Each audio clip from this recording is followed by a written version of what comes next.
rendez-vous avec le roi des rois, celui qui est au-dessus des rois humains, le Seigneur des seigneurs bien-aimés.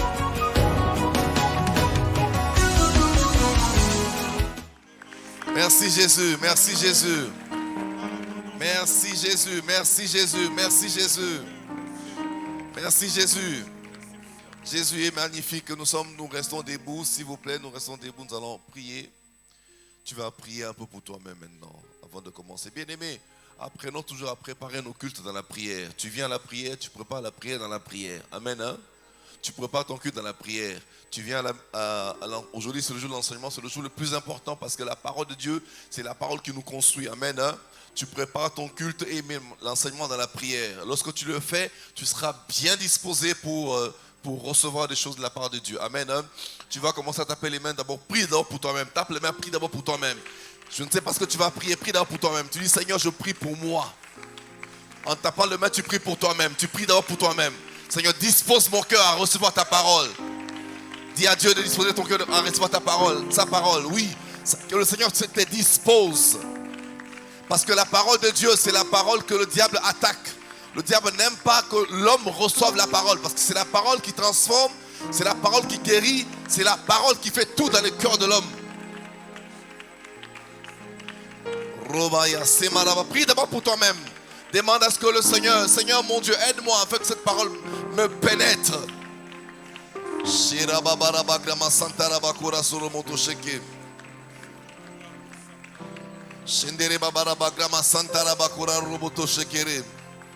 Au nom de Jésus, je prie Seigneur mon Dieu que cette parole me fasse du bien.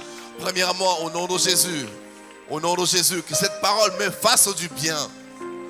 Qu'elle me fasse du bien. Je suis venu pour recevoir ta parole. Que ta parole me transforme. Que ta parole me transforme. Que ta parole me transforme.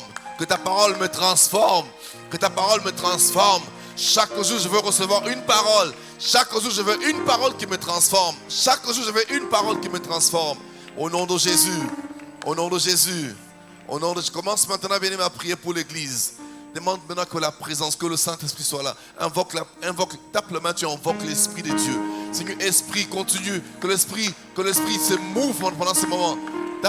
Invoque l'Esprit de Dieu dans la salle. Que la puissance du Saint-Esprit se manifeste dans la salle maintenant. Pendant que nous écoutons la parole, que personne ne dorme. Que l'Esprit de Dieu se mouve dans la salle. Que personne ne soit distrait. Que personne ne dorme. Afin que tous soyons attentifs. Afin de recevoir quelque chose de la part de l'Esprit de Dieu. Ce soir, au nom de Jésus. Au nom de Jésus, invoque l'Esprit de Dieu. Invoque l'Esprit de Dieu. Invoque l'Esprit de Dieu. Invoque l'Esprit de Dieu. Invoque l'Esprit de Dieu. Invoque l'Esprit de Dieu. Invoque l'Esprit de Dieu. Que le Saint-Esprit vienne nous accorder la grâce. Que le Saint-Esprit se mouve dans la salle. Que le Saint-Esprit se mouve dans la salle pendant ce moment. Que le Saint-Esprit se mouve dans la salle au nom de Jésus. Maintenant commence, bien-aimé, tu te lèves, tu tapes les mains, tu brises, tu renverses tous les manœuvres sorcelleriques pour essayer d'alourdir la salle, pour essayer d'alourdir le culte d'aujourd'hui. Nous allons taper les mains, commence maintenant à proclamer la déchéance. Renverse l'esprit de la sorcellerie, de l'occultisme, qui n'aime jamais que la parole soit transmise avec aisance. Il n'aime jamais que le culte soit des cultes puissants. Tu tapes les mains, tu commences à renverser. Libère le feu de Dieu dans le corps des sorciers afin qu'ils soient confondus. Prie bien aimé, prie bien. Tape les mains, commence à proclamer ces choses. Tape les mains, tape les mains, tape les mains. Tape les mains. Rosé Maraba, Grama Santo, renverse. Ce n'est pas leur endroit ici. Ici c'est le Saint-Esprit qui règne. Ce n'est pas leur endroit. Le diable c'est un voleur. Même quand on l'invite pas, il vient. Alors je te le chasse comme on chasse un voleur. Chasse-le par la puissance de Dieu. Tu le renverses, tu brises sa force au nom de Jésus. Il n'a pas sa place ici. Il n'a aucun droit. Il n'a aucun droit ici. Aucun droit. Et là, il n'a aucun droit au nom de Jésus. Merci Seigneur. Je me lève maintenant, Seigneur. Je proclame ton règne. Au nom de Jésus. Je supprime toute manœuvre diabolique. Tout ce que l'ennemi a préparé contre le culte de cet après-midi, ce soir. Je renverse. Je supprime au nom de Jésus-Christ. Je proclame le règne de l'Esprit de Dieu. Je proclame le règne de l'Esprit de Dieu. Que le Saint-Esprit se charge de la salle. Le Saint-Esprit, l'Esprit de Dieu. Au nom de Jésus. Nous disons Amen. Nous acclamons le Dieu Tout-Puissant. Bien-aimé, c'est toujours important de préparer le culte dans la prière. Amen. Hein? C'est important. Nous, notre vie, ce n'est que ça. Nous venons recevoir la parole de Dieu. Alors prépare ce que si tu veux recevoir quelque chose de bien, c'est ta part. C'est ta part. Dieu a déjà tout fait. Notre part, c'est de préparer ces choses. Dieu ne viendra plus prier pour ces choses. C'est toi qui pries. Amen. Hein? Je rends grâce à Dieu pour ces moments et je remercie les pasteurs Safari pour cette marque de confiance. Nous allons commencer l'enseignement aujourd'hui et nous allons continuer les fois prochaines. J'ai depuis un moment à cœur de partager sur un sujet comment je veux dire, en tout cas qui est là, hein, qui m'inspire ces jours-ci, qui ne cesse pas de me quitter. C'est sur le thème, nous allons partager tous ces jours, tous ces mercredis, c'est sur ce thème, sauver pour servir. Sauver pour servir. Sauver pour servir. En fait, ce thème, c'est un thème important parce que c'est ce que le Seigneur voudrait vraiment que nous puissions avoir, que nous puissions savoir, que nous puissions être informés.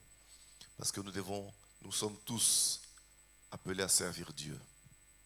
Nous sommes tous appelés à servir Dieu. Amen. Je pensais recevoir un amen même. Nous sommes tous appelés à servir Dieu. Tous, sans exception.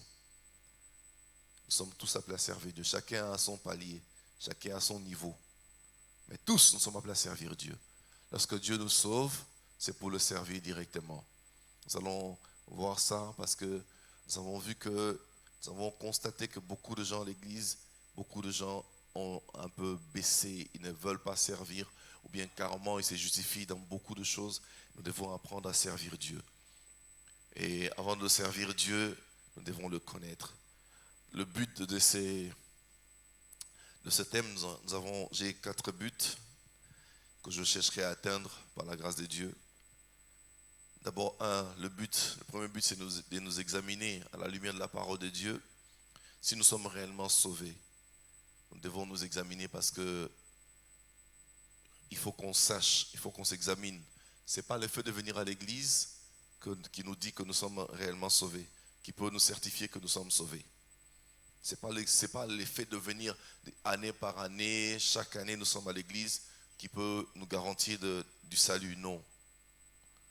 Alors nous allons essayer de voir et tu vas aussi essayer de t'évaluer, d'entrer en toi-même pour que tu te dises, est-ce que réellement est-ce que je suis sauvé ou pas? Est-ce que je peux me dire que je suis un enfant de Dieu ou je suis un simple prieur? Je viens pour mes problèmes, est-ce que je viens seulement pour compléter les bancs ou bien chauffer nos chaises ici? Ou bien je suis vraiment un enfant de Dieu? Deuxième but, c'est se repentir lorsqu'on constate qu'on n'est pas enfant de Dieu selon les Écritures. Revenir aux Écritures, c'est repentir. C'est repentir. Que tu te repentes et que tu changes de position. Troisième but, c'est de vivre la maturité chrétienne. La maturité chrétienne. Nous voulons avoir des chrétiens matures qui ont compris c'est quoi la parole de Dieu. Qui ont compris c'est quoi la parole de Dieu. C'est quoi suivre Jésus. C'est quoi vivre, c'est quoi sauver pour servir. C'est quoi? C'est important de le savoir, c'est important, bien aimé, de le retenir, de le savoir. Et c'est ça, être un chrétien mature, parce que beaucoup de chrétiens sont immatures. Dieu nous appelle vers la stature parfaite de Christ. Ça veut dire que Dieu veut que nous soyons des gens matures. Il ne veut pas que nous soyons des immatures, des chrétiens immatures. Moindre bobo, moindre problème, c'est des plaintes. Et c'est ceux-là qui quittent même l'église parce qu'ils pensent que l'église, il ne peut pas avoir des problèmes. Qui t'a dit que l'église ne peut pas avoir des problèmes? Tu n'es qu'au paradis, il n'y aura pas de problèmes. Ici, nous sommes des hommes, il y aura toujours des problèmes. Mais nous sommes appelés à régler des problèmes. Amen. Hein? Quand il y a des problèmes, nous les réglons. Jésus-Christ nous a donné toute cette matière pour le règlement des problèmes. Chaque fois il y a un problème, tu fais référence à la parole de Dieu. Il y a toujours une parole qui vient te stabiliser. C'est très important. Quatrième but, c'est servir le Seigneur d'une manière sincère. Sincère. Quatrième but à atteindre, c'est de servir le Seigneur d'une manière sincère. Apprendre à servir le Seigneur d'une manière sincère. Et nous allons voir comment servir le Seigneur, comment le faire, comment sacher Dieu, comment le faire avec sincérité. Non pas pour être vu des hommes, mais être sincère avec Dieu. Tu sais qu'est-ce que tu fais, qu'est-ce que tu es en train de s'aimer, qu'est-ce que tu vises. C'est quoi ce que tu vises? Nous devons, bien aimer, vraiment, vraiment savoir ces choses. Amen. Et ouvrons la parole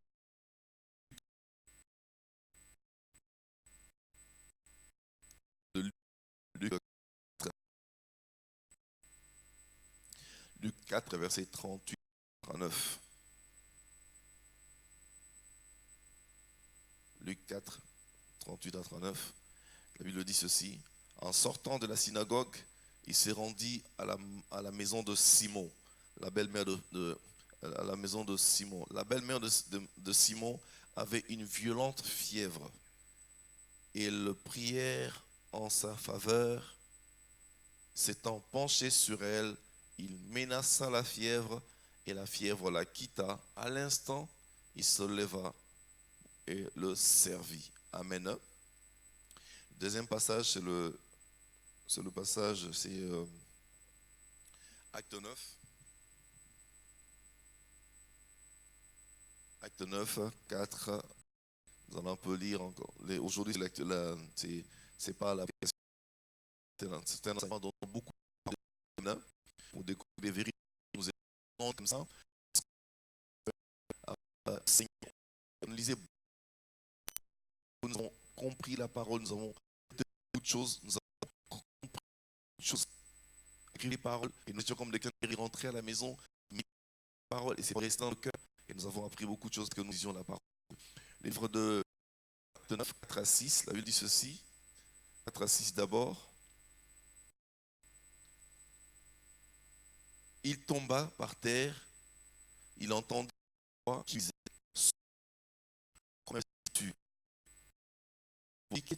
Seigneur, tu perçois, il te serait dur de regimber contre les aiguillons. Tremblant et saisi d'effroi, il dit, Seigneur, que veux-tu que je fasse? Et le Seigneur lui dit, lève-toi, entre dans la ville et on te dira ce que tu dois faire. 15 à 21. Mais le Seigneur lui dit, va, car cet homme est un instrument que j'ai choisi pour porter mon nom devant les nations, devant le roi et devant les fils d'Israël. Et je lui montrerai tout ce qu'il doit souffrir pour mon nom. Ananias sortit, et lorsqu'il fut arrivé dans la maison, il imposa le main à Saul en disant, Saul, mon frère, le Seigneur Jésus qui t'est apparu sur le chemin par lequel tu venais, m'a envoyé pour que tu recouvres la vue et que tu sois rempli du Saint-Esprit. Au même instant, il tomba de ses yeux comme des écailles, il recouva la vue. Il se leva et fut baptisé. Il s'éleva et fut baptisé. Et après, il eut pris de la nourriture, les forces lui revinrent. Saul resta quelques jours avec les disciples qui étaient à Damas. Aussitôt, il prêcha dans la synagogue que Jésus, le Fils de Dieu, Jésus est Dieu. Tous ceux qui étaient honnêtement disant,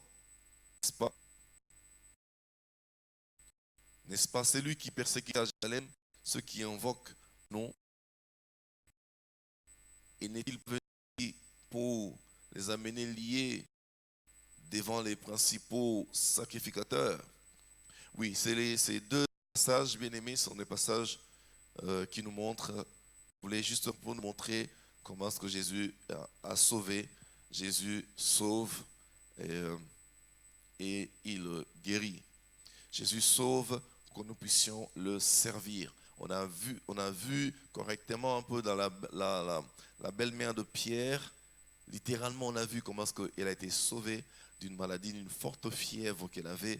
La Bible dit une violente fièvre. Une violente fièvre. Une violente fièvre, nous savons tous que la fièvre tue parfois parce que la fièvre fait sécher le sang et ça tue. Et c'est bien signifié une violente fièvre, donc qui pouvait aussi la foudroyer, la tuer. Mais quand Jésus est apparu, Jésus a imposé les mains sur la belle-mère de Pierre et Jésus l'a guéri. Et la Bible dit, après, aussitôt, la belle-mère se leva et le servit. Et aujourd'hui, nous allons partager un peu sur ce verbe sauver. Sauver, sauver, sauver. La belle-mère de Pierre a été sauvée parce qu'en fait, cette fièvre pouvait la tuer. Cette fièvre pouvait l'éliminer. Cette fièvre pouvait la paralyser. Mais Jésus s'est levé, s'est intervenu, Jésus l'a sauvée. Et la Bible dit, après d'avoir sauvé, elle s'est directement livrée à servir le Seigneur. Et le mot sauver, bien aimé, nous allons nous attarder là-dessus aujourd'hui. Et le mot sauver, d'abord en grec, veut dire sozo. Je pense que nous le savons déjà. Il y a beaucoup de serviteurs qui sont passés, nous ont un peu expliqué, je voudrais un peu répéter. Sozo qui veut dire sauver, garder sain et sauf. Garder sain et sauf. Sauver, garder sain et sauf. Délivrer du danger, de la destruction.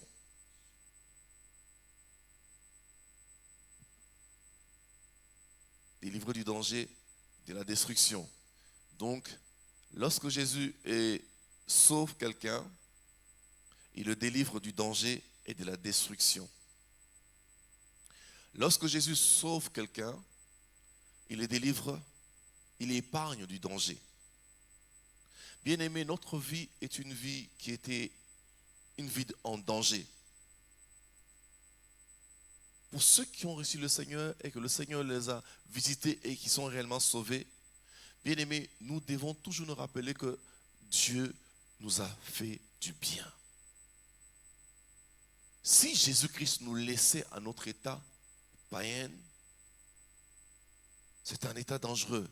J'aimerais simplement ici, bien aimé, nous allons partir mollo, mais je voudrais que tu saches que comme tu peux t'appeler un sauvé, tu dois toujours rendre grâce à Dieu.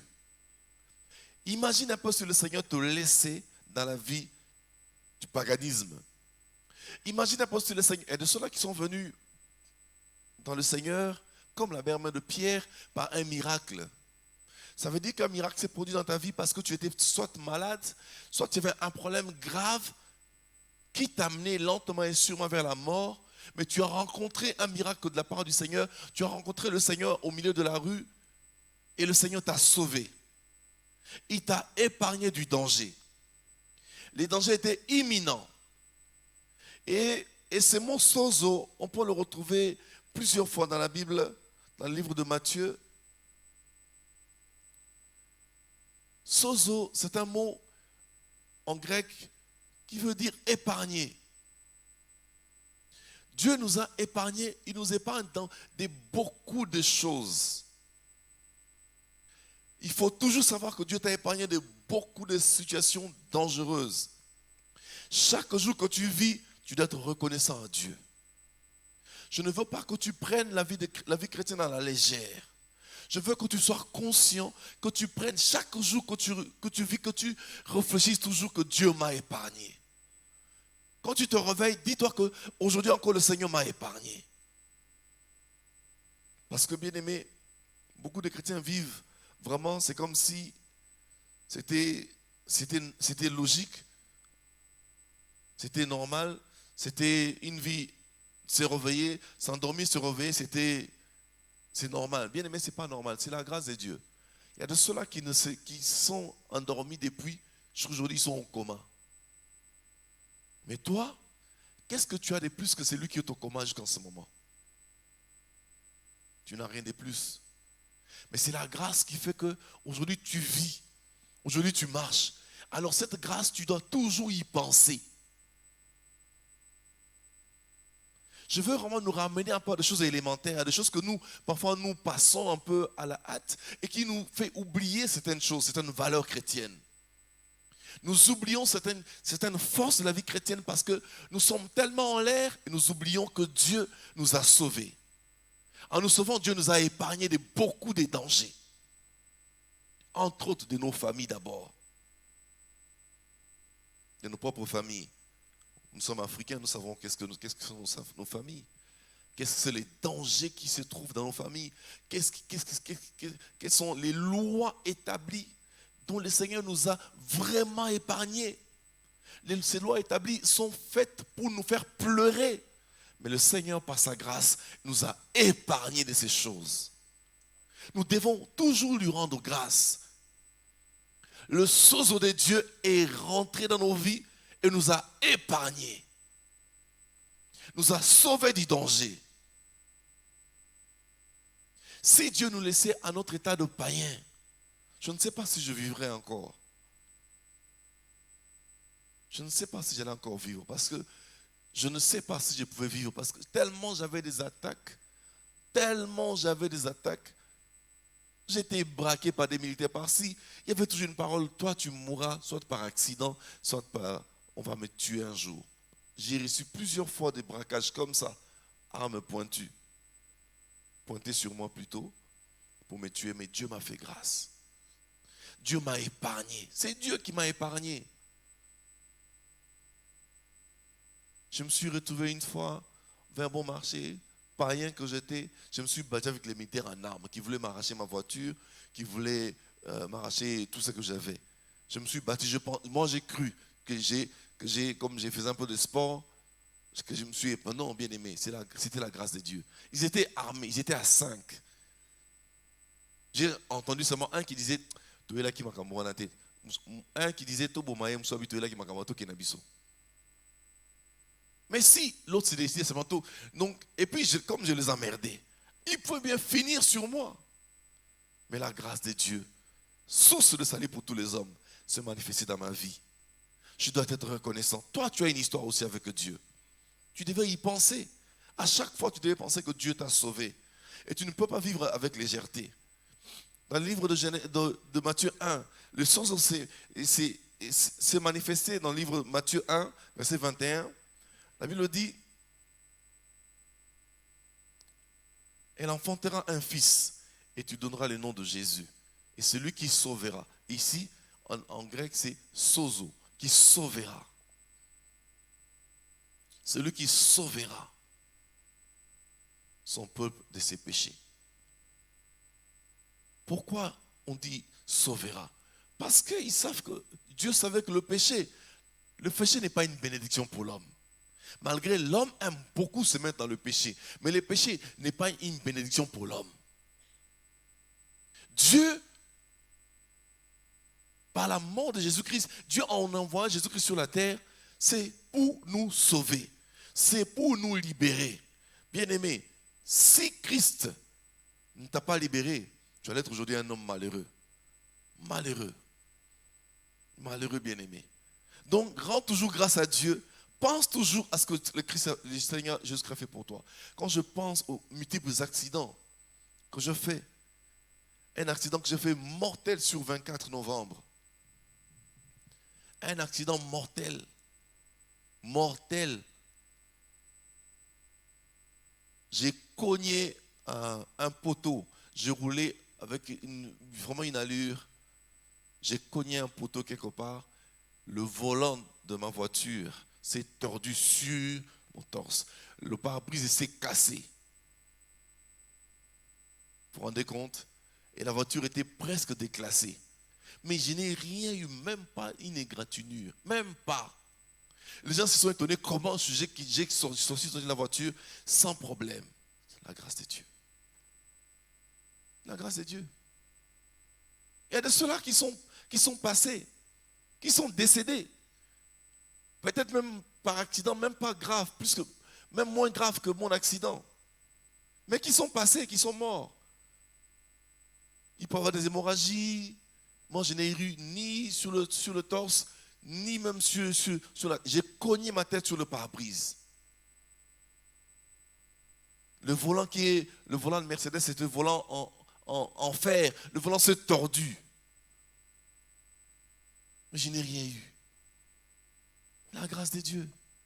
Quand j'y pense, bien aimé, j'ai des larmes aux yeux. Je dis, mais Dieu m'a sauvé. J'ai lu un jour une brochure où on parlait c'était un monsieur, c'était un Sud-Américain. On venait de lui apporter la parole de Dieu. Le gars a résisté. Il a résisté, mais il a quand même pris la Bible qu'on lui a offerte. Mais en sortant de là où il était, et là où il partait, il a fait un accident. Juste après, quelques minutes après, il a fait un accident. Il est mort sur place. Il avait refusé la parole de Dieu.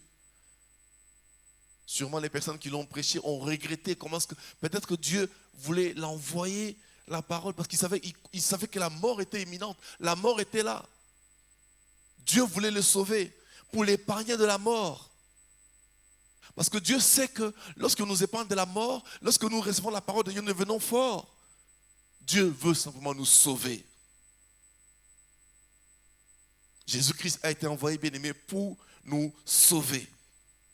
Et quand je pense, j'ai fait un autre accident même qui est passé à la télé.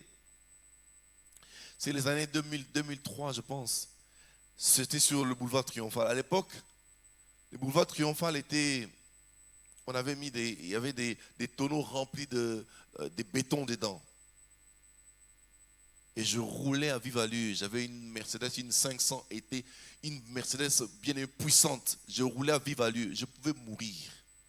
J'allais mourir. J'ai cogné cette affaire-là. Quand j'y pense à ça, j'ai des larmes aux yeux. Je pouvais me passer ma vie. Mais Dieu, la grâce de Dieu, Dieu m'a sauvé. Pense toujours, bien-aimé, là où Dieu t'a tiré. Je pouvais mourir puis aller en enfer. L'enfer n'est pas un lieu de vacances. Voilà pourquoi ne joue pas avec ta vie chrétienne. L'enfer n'est pas un lieu de vacances. L'enfer, c'est un lieu réel, une réalité réelle. Excusez-moi de la tautologie, une réalité réelle. Ne vis pas ta vie chrétienne à la légèreté. Ne vis pas d'une manière légère. Sois sérieux avec Dieu. C'est très important, bien-aimé. C'est très important de le comprendre. Matthieu 8, 25 nous dit, les disciples s'étant approchés, le réveillèrent et dirent, sauve, nous périssons. Sauve les dieux. Dieu sauve. Dans le sujet, et quand on l'appelle, il intervient. Dieu t'a sauvé des situations difficiles. Si Dieu n'a pas intervenu, ils allaient peut-être mourir. Ils allaient mourir. Certaines personnes ici dans la salle, si Dieu ne leur a pas sauvés, ils allaient peut-être aujourd'hui être privés d'un pied, d'une jambe, d'un œil. C'est grave, catastrophique, mais Dieu, un jour, t'a épargné d'une situation dangereuse. Il y a de ceux-là qui ont frôlé les AVC. Dieu est puissant. Il faut toujours penser rendre grâce à Dieu. Ne vis pas la vie chrétienne d'une manière légère. Considère, bien-aimé, que Dieu est un bon Dieu. Et à la fin, Dieu sauve pour nous ramener au paradis. Il dit, celui qui péchera jusqu'à la fin sera sauvé. Dieu, encore une fois, il intervient pour nous sauver. Les choses de Dieu est efficace dans nos vies. Pense toujours à cela. Pense toujours à cela. Ne sois pas léger dans ta considération de la grâce divine. Ne sois pas léger. Ne sois pas léger. Être en ces lieux, c'est la grâce de Dieu. Il y en a beaucoup qui cherchent. Il y en a beaucoup qui cherchent. Mais ils n'ont pas l'occasion de venir en ces lieux, écouter la parole de Dieu. Ils n'ont pas l'occasion. Toi qui as l'occasion, Dieu te jugera. Prends ta vie au sérieux. Pense que le Seigneur est ton sauveur. Dieu, aujourd'hui, te sauve en écoutant cette parole, que quelque chose se passe dans ta vie. Que tu sois à jamais reconnaissant à Dieu. Par ta manière de vivre, sois reconnaissant à Dieu. Sauver veut dire en araméen aussi Hosanna. Hosanna, ça veut dire viens nous aider, Seigneur Jésus-Christ. Dans le livre de Matthieu 21, 8 à 11, vous allez voir l'entrée triomphale de Jésus. Là où les Juifs criaient Hosanna au fils de David, sauve. Parce qu'en fait, les Juifs attendaient un Messie, un homme qui viendra le sauver, un homme fort qui viendra le libérer. Ils ont cru avec l'entrée triomphale de Jésus, qu'ils ont cru, ah, Wapenza Tong Tobiki. Ce n'est plus l'homme qui vient guérir seulement, mais il vient avec son armée, qui vient comme ça, il s'impose pour venir nous sauver. Il dit, viens nous sauver. Viens nous sauver. Donc le salut, bien-aimé, Dieu nous sauve, nous délivre même de nos situations compliquées. Le dictionnaire nous dit, les dictionnaires, Larousse et autres nous dit, sauver c'est garantir. Garantir. Donc un homme qui était inquiet, qui n'avait pas de garantie, Dieu vient le garantir. Donc Dieu, en te sauvant, il te garantit. Il te garantit, il te dit, écoute, il y a de ceux-là qui se posent encore des questions. Est-ce que, je te dis, Dieu t'a sauvé, donc il est venu te garantir.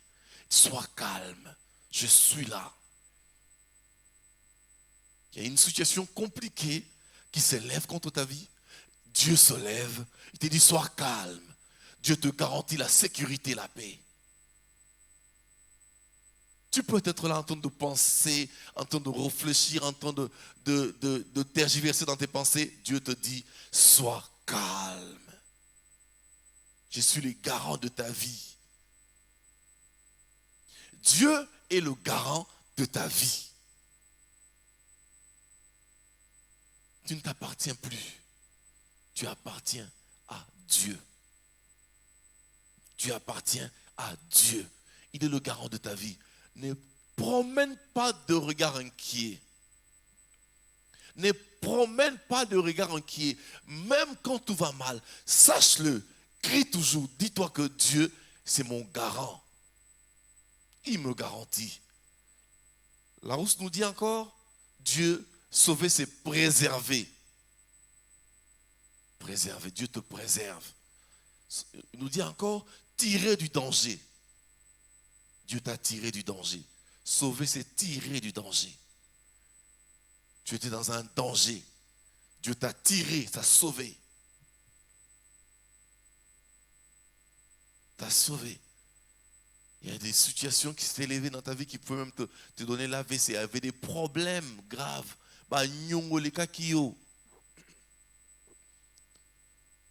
Oui, il y a de ceux-là qui ont été sincères. En se demandant d'abord pardon à Dieu à cause de Nyongoleki. Seigneur Limbisa, interviens dans ma situation. Oui, je connais de cas. Interviens dans ma situation. Seigneur, sauve-moi. Ici, je me suis engagé trop vite.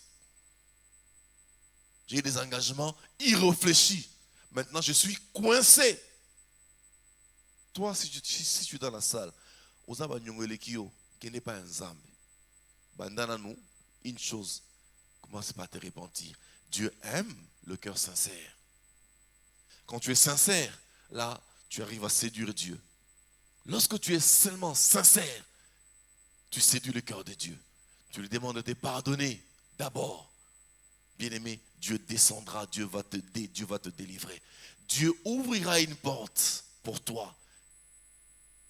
Dieu t'aidera à régler ces problèmes qui te dérangent. J'en ai vu des gens qui étaient bourrés de dettes. Ils se sont repentis. Dieu les a libérés.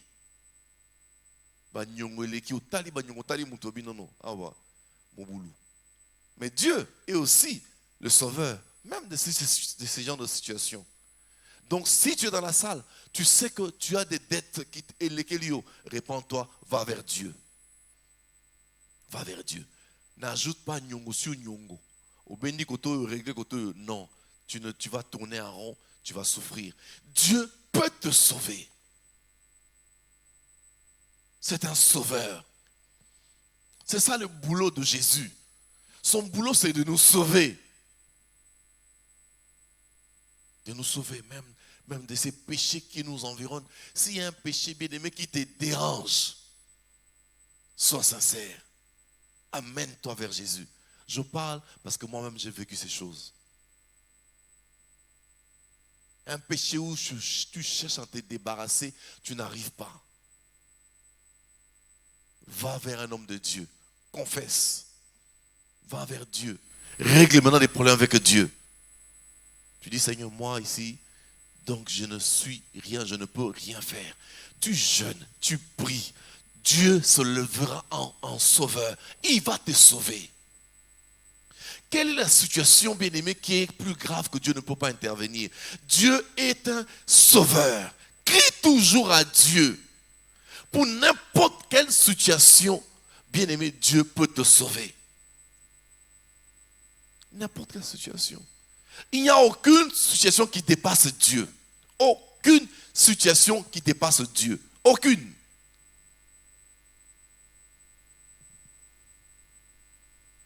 Dieu, c'est le sauveur. Matthieu 1, 21. Il nous sauve. Jésus-Christ a été appelé pour nous sauver. Donc c'est son boulot principal, le sauveur. C'est notre sozo. Il est là pour nous sauver, pour nous aider. Il veut seulement que nous soyons sincères. J'ai beaucoup aimé cette définition. Sauver, c'est aussi soustraire aux peines de la vie future.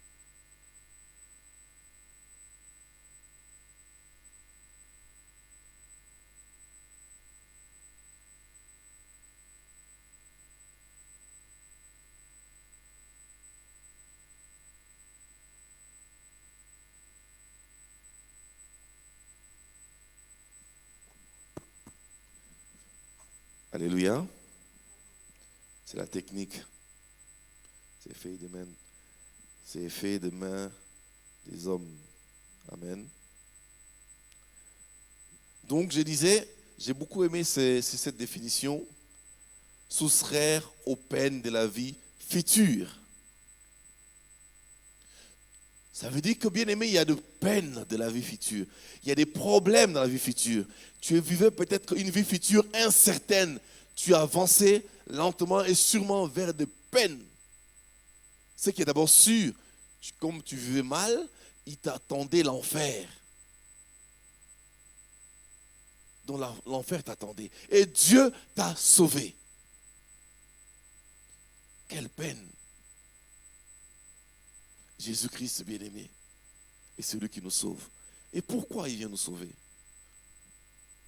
Jésus-Christ vient nous sauver, pourquoi? Jésus-Christ, c'est un sauveur. Pourquoi il vient nous sauver? Pourquoi Jésus-Christ a décidé de nous sauver? Apocalypse 12, 12. Lisez Apocalypse 12, 12.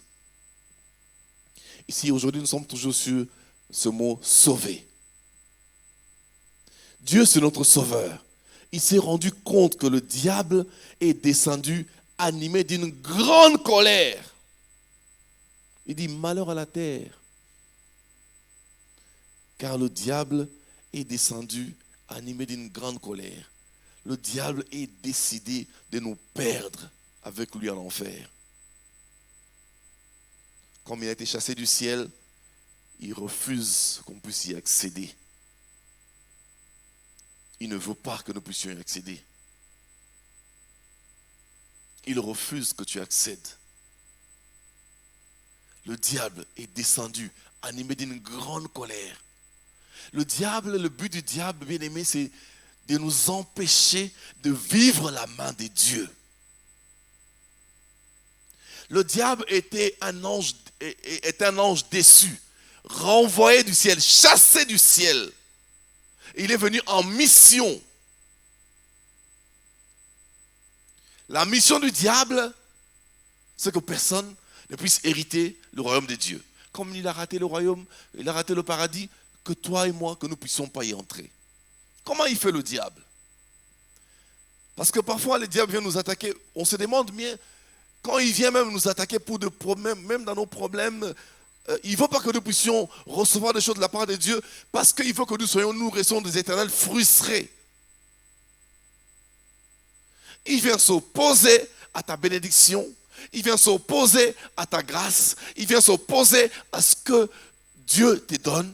Il vient intercaler comme dans Daniel 9 jusqu'à 10 où Daniel a prié Dieu, mais l'ange de Perse, le prince de Perse, qui est le diable, s'est intercalé entre la réponse de Dieu, la réponse que Dieu a envoyée, et Daniel. Pourquoi? Dans le but de frustrer. Et lorsqu'un homme est frustré, l'homme est perdu. Ça veut dire que quand tu es frustré, tu es dérangé, tu ne sais pas. Et ça va te donner beaucoup de questionnements pour te demander est-ce que Dieu réellement écoute? Est-ce que Dieu est vivant? Est-ce que Dieu existe? Est-ce que Dieu est là? Mais Dieu nous a préparé Jésus-Christ pour nous sauver, encore pour nous libérer de la puissance du diable. On dit le diable est descendu animé d'une grande colère, sachant que le temps est proche. Le diable attaque ta vie. Le diable te dérange par des maladies. Le diable te dérange, il veut te décourager. Il veut que tu maudisses Dieu. Il veut te décourager. Il entre dans ta vie. Il veut te bloquer. Il veut bien aimer te faire pleurer pour que tu maudisses Dieu et que quand tu maudiras Dieu, que tu n'hérites plus le royaume de Dieu. Mais Jésus-Christ est un sauveur. Jean 3,16 nous dit, car Dieu a tant aimé le monde qu'il a donné son Fils unique, afin que quiconque croit à lui ne périsse point, mais qu'il ait la vie éternelle. Donc Dieu nous a tellement aimés, et Dieu ce qu'il veut, c'est nous sauver. Bien-aimé, boulot Nzambe, la vie n'abisso, c'est nous sauver. Mais ce qu'il veut, c'est quoi? Que tu te disposes. Il veut que tu te disposes et que tu considères aussi cette réalité. Lisons un peu Romains 5. Romains 5, 6 à 10. La Bible dit, car lorsque nous étions encore sans force, Christ, au temps marqué, est mort pour des impies que nous sommes. À peine mourrait-on pour un juste? Peut-être mourrait-il pour un homme de bien. Mais Dieu prouve son amour envers nous, en ce que lorsque nous étions encore pécheurs, Christ est mort pour nous. À plus forte raison, maintenant que nous sommes sauvés de la condition, nous avons été réconciliés avec Dieu par la mort de son Fils. À forte raison, étant réconciliés, serons-nous sauvés par sa vie. Bien-aimés, la Bible nous montre ici que Christ nous a sauvés de la mort, de la vie du péché, lorsque nous étions encore inconscients. Notre vie était en danger. Ta vie était en danger. Tu menais ta vie, bien-aimé, comme tu voulais. Ta vie était en danger. Mon point aujourd'hui, aujourd'hui, je veux seulement te réveiller, te dire, bien-aimé, rends grâce à Dieu. Comprends que Dieu est ton sauveur. Aujourd'hui, je suis venu seulement t'accepter que tu considères que Jésus est ton sauveur. Ne mène pas une vie en ignorant ces choses. La vie que tu menais était en danger. Parce que parfois, bien aimé, nous avons on se rend compte, chaque fois quand tu penses à l'enfer, tu penses à ta vie païenne, tu penses que Dieu t'a sauvé, tu penses que Dieu t'a guéri, que Dieu t'a sauvé, bien aimé, pense que si tu étais encore païen, que tu rencontrais la mort. Je vous ramène tous à ces pensées-là. Pense un peu à ta mort en étant païen. Pense à ta mort en étant païen. Que serais-tu? Nous entendons les témoignages de ceux-là qui sont allés en enfer, qui nous racontent comment l'enfer est. Comment est-ce que les gens triment là-bas, comment est-ce que les gens souffrent dans le séjour de mort. Ils crient. Jésus lui-même nous a raconté. Quand on parle de Lazare et le pauvre Lazare et le riche. Comment est-ce que l'enfer n'est pas un endroit bien aimé? Mène bien ta vie. Ne sois pas négligent, ne sois pas nonchalant par rapport aux choses de Dieu. Ne déconsidère pas le Sauveur. Considère le salut de Dieu dans ta vie. Considère ça. Ne vis pas comme tu veux. Ne vis pas comme tu veux. Ne mène pas ta vie à la légère. Considère que le Seigneur est le Sauveur de ta vie.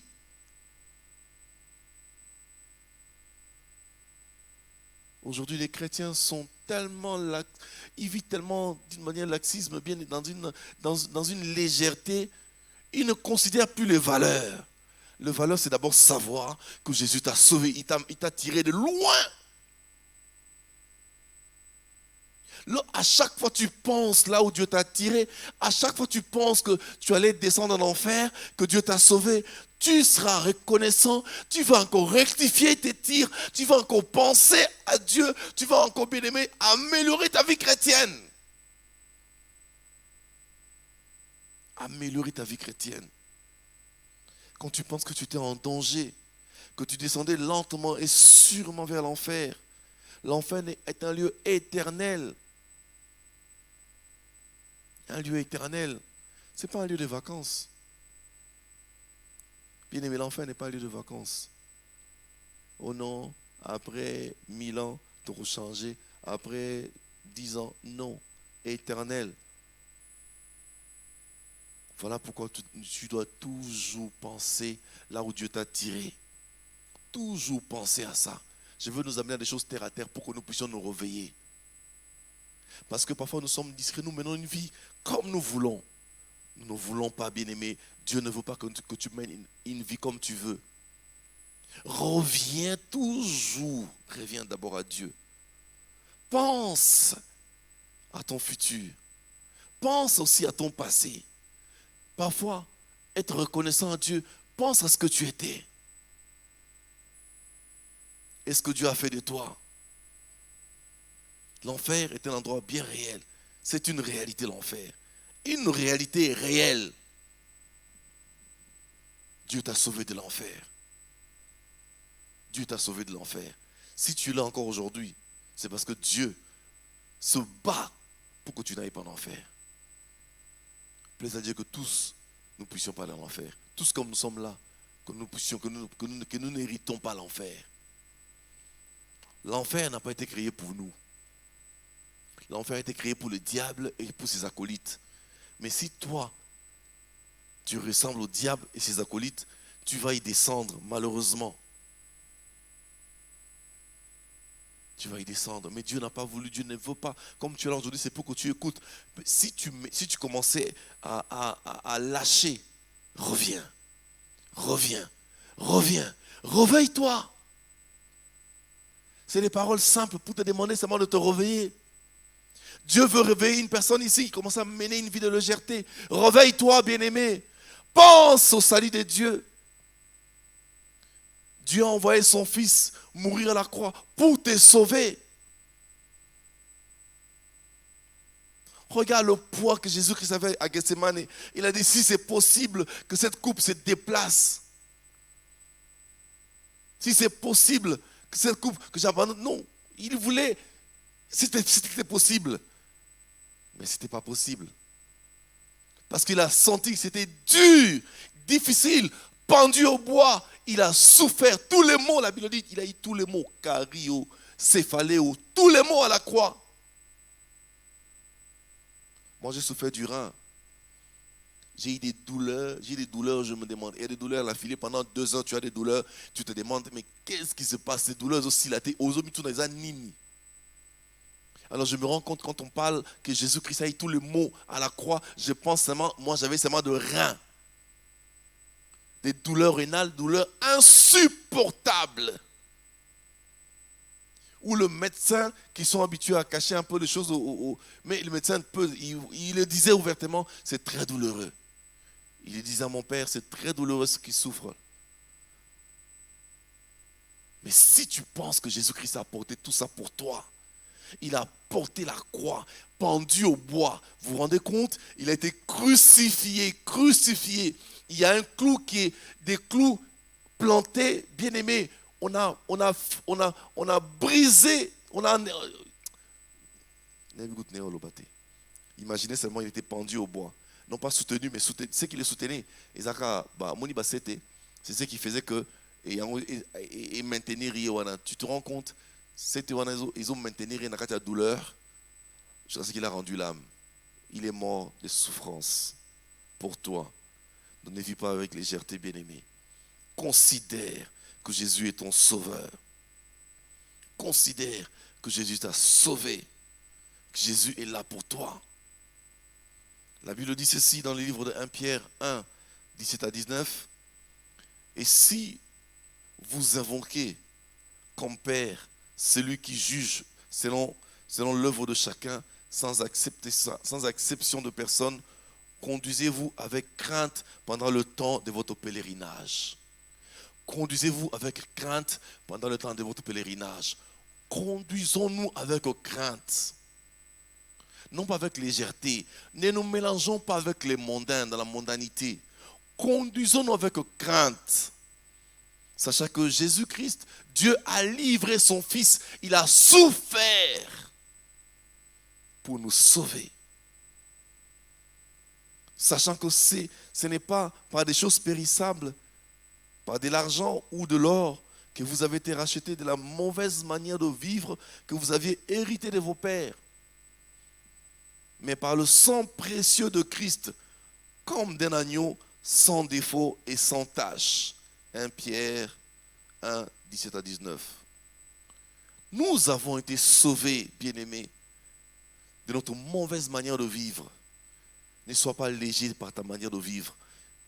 Aujourd'hui, Jésus, tu voudrais te parler. Si tu commençais à vivre dans la légèreté, tu commençais un peu à vivre dans les laisser aller, aujourd'hui, arrête, stop.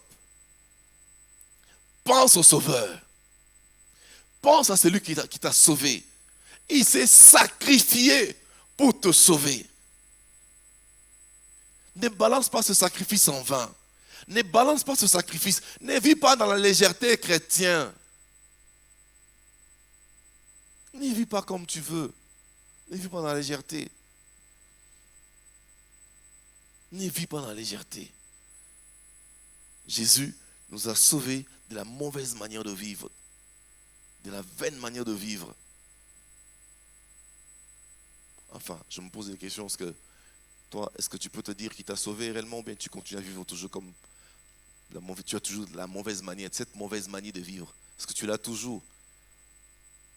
Parce que je peux confondre, je peux parler des autres, je peux dire Jésus les a sauvés, Jésus nous a sauvés, mais toi-même tu sais, est-ce que tu es sûr que le Christ t'a sauvé? Est-ce que tu es un sauvé? Est-ce que tu es sauvé? Tu peux dire que Jésus-Christ t'a sauvé. Tu peux dire que tu es une nouvelle personne. Tu peux dire que Christ est ton sauveur. Est-ce que tu peux le dire vraiment? Parce que celui que Jésus a sauvé a une vie passée et une vie changée, future. Ta vie est toujours la même, ou bien ta vie a été transformée? Si elle est la même, c'est le moment, bien-aimé, de revenir à la raison. Parce que dans nos assemblées, bien-aimés, il y a deux types de chrétiens. Il y a des chrétiens prieurs et il y a des enfants de Dieu. Il y a de ceux-là qui viennent pour prier seulement. Ils sont des prieurs, ils aiment la prière, ils sont là pour prier, mais ils ne connaissent pas Dieu.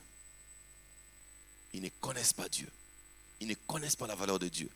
Ils ne connaissent pas Dieu. Eux, c'est leur problème. Ils sont égoïstes. Ils ne pensent qu'à eux. Ils pensent que Dieu, c'est pour leurs problèmes. Dieu, c'est pour résoudre leurs problèmes. Dieu, c'est leur problème. Dieu, c'est leur problème.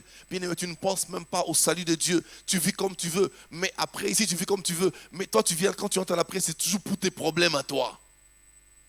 Dans des chrétiens prieurs. Bah, sambelawa, mais mon thème, on en a vu. Il y avait des voisins qui priaient dans une assemblée où on aime beaucoup le combat, mais on ne voit rien, on ne voit même pas des fruits de l'esprit. On ne voit rien de caractère de Christ. On ne voit rien de tout ça.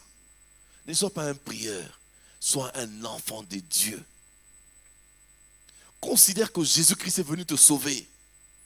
Bien-aimé, je veux que quelqu'un se réveille. C'est à ce soir, je suis venu te dire, Jésus est ton sauveur. Considère le salut de Dieu. Ne mène pas une vie de distraction. Considère le salut de Dieu. Jésus s'est sacrifié pour te sauver. Il s'est sacrifié. Il a abandonné la gloire. Il est venu accepter la pendaison à la croix. Pendu au bois. Il a souffert. Il a souffert des insultes. Il a souffert une souffrance atroce. pour toi, pour moi. Ne foule pas au pied ces sacrifices. Jésus est notre sauveur. Il est venu réellement nous sauver. Il est venu réellement nous libérer. Il est venu réellement nous libérer. Il veut qu'aujourd'hui, que tu t'arrêtes un peu, que tu saches qu'il est ton sauveur. Arrête-toi aujourd'hui. Pars avec ces mots. Jésus est mon sauveur. Jésus m'a sauvé. Il t'a sauvé de quoi? À chacun a vu l'intervention de Christ dans sa vie, à sa dimension.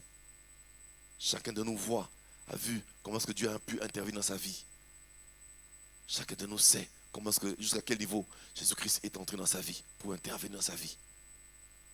Continuons à croire que Jésus est notre seul bienfaiteur. Que cela soit toujours là en permanence. Que Jésus est mon sauveur. Jésus est venu te sauver, bien-aimé. Il est venu te sauver. L'œuvre de Christ dans nos vies, c'est l'œuvre salvatrice. Il n'a que ça à faire.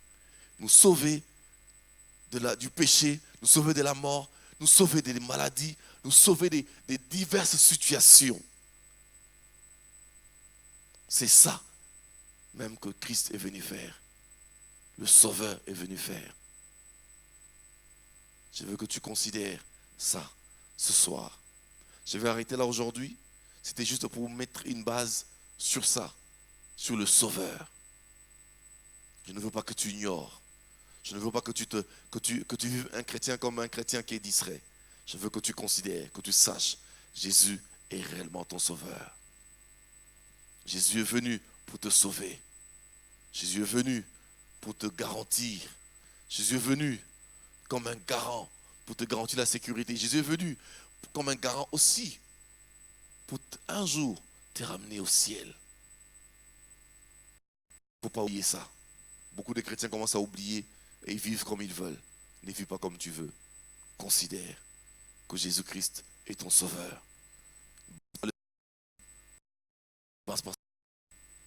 Considère Jésus. Amen. Amen. On peut acclamer le Seigneur. Tu vas simplement demander à Dieu une chose. Je veux que tu demandes simplement une chose à Dieu, Seigneur. Aide-moi à ne jamais oublier que tu es mon sauveur.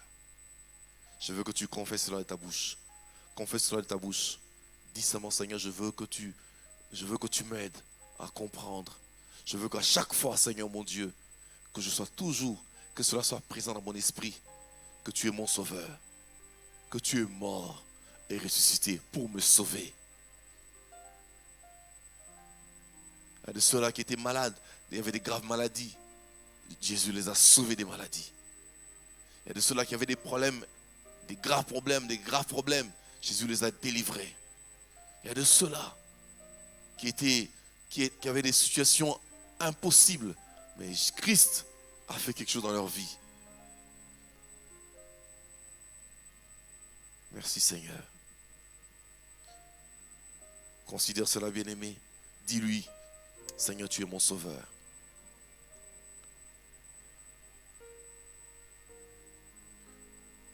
Tu es mon sauveur.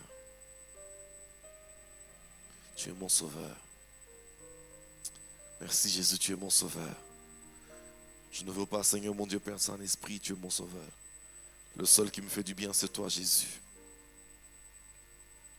Jésus, tu m'as aimé. Sans sang